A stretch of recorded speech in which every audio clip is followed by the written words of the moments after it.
కోతికి కొబ్బరి చిప్ప దొరకడం అంటే ఇదేనేమోనండి. పాపం దొరికిందన్న ఆనందంలో ఏదీ చూడనట్టు నాది అలానే అయింది. ఎన్నో రోజులుగా చూస్తున్నా అండి ఈ డిజైన్ తీసుకోవాలి ఇయర్ రింగ్స్ అని.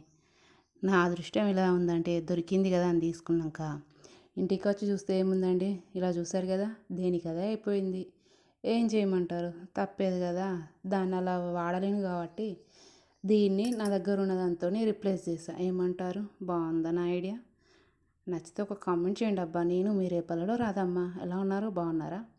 ఇవి మొన్న మా అమ్మమ్మ వాళ్ళ ఇంటికి వెళ్ళి వస్తూ రాంగా తీసుకున్నాయండి. ఈ 2 ఇయర్ రింగ్స్ సెట్స్ కూడా నచ్చి తీసుకున్నా. ఇవి చేరుది చూడండి, ముత్యం వచ్చింది ఇలా ఉంది అని చెప్పేసి తీసుకున్నా.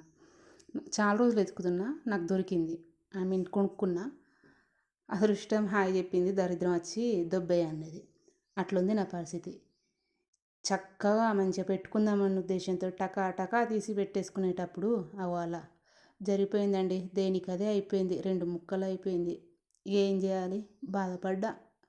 కానీ నాకు ఒక ఐడియా వచ్చిందండి. నా దగ్గర ఉన్న ఓల్డ్ ఇయర్ రింగ్ తోటి స్టడ్కి ముత్యాన్ని పెట్టేసా. అలాగే ఇవి గ్రీన్వి ఎలా ఉన్నాయి, నా ఐడియా బాగుందా? అలాగే ఇంకా ఆ చైన్ కూడా తీసుకున్నా అండి. చాలా షైనింగ్ ఉంది, బాగుందని చెప్పేసి. బాగున్నాయా, నచ్చాయా ఫ్రెండ్స్? మరి నాకు చిన్నప్పటి నుంచి కూడా ఇలాంటి ముత్యాలు, పూసలు, దండలు కొనుక్కోవడం అంటే చాలా ఇష్టం అండి. మీకు ఎవరైనా అలా ఉన్నారా, తెలిసిన వాళ్ళు ఉంటే కామెంట్ చేయండి. అలాగే నిన్న చూపెట్టా కదండి ఇదేంటో అని, అవేంటో కాదండి, ఇప్ప పువ్వు. ఇప్ప పువ్వు అనేది తెలంగాణ ఫేమస్ అండి. ఆదిలాబాద్లో చాలా ఫేమస్. ఇది గర్భిణీ లేడీస్ మీద టెస్ట్ చేసినప్పుడు తెలిసింది ఏంటంటే, వాళ్ళకు రక్తహీనత బాధపడుతున్న వాళ్ళకు ఈ లడ్డు ఇచ్చినాక వాళ్ళలో రక్తహీనత సమస్య అనేది తగ్గిందని గవర్నమెంటే అప్రూవ్ చేసిందండి. ఇవి తినడం ఒంటికి చాలా మంచిది. అలాగే బొక్కలలో బలం కూడా పెరుగుతుందని చెప్తున్నారండి.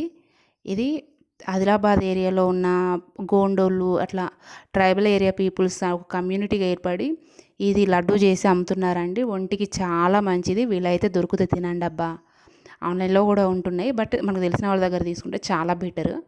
ఈ ఇప్ప పువ్వుని మార్నింగ్ పడతాయండి, అవి తీసుకొచ్చేసి ఉల్లారబెట్టుకొని మనం కూడా లడ్డు చేసుకొని తినచ్చండి ఓపుకుంటే. అట్టిగా తిన్నా కూడా చాలా మంచిది ఒంటికి.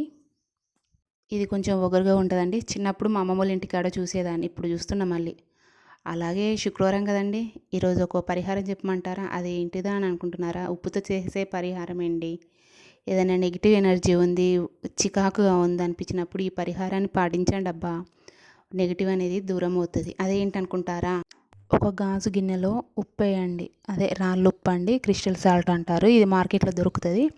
ఈ ఉప్పుని ఆ గిన్నెలో నింపండి. నిండుగా నింపి దాని మీద కొద్దిగా పసుపు, కుంకుమ వేసి ఒక కింద బేస్ కోసం ఒక చిన్న ప్లేట్ పెట్టండి. అది ఆ బౌల్ని తీసుకెళ్ళి హాల్లో పెట్టండి.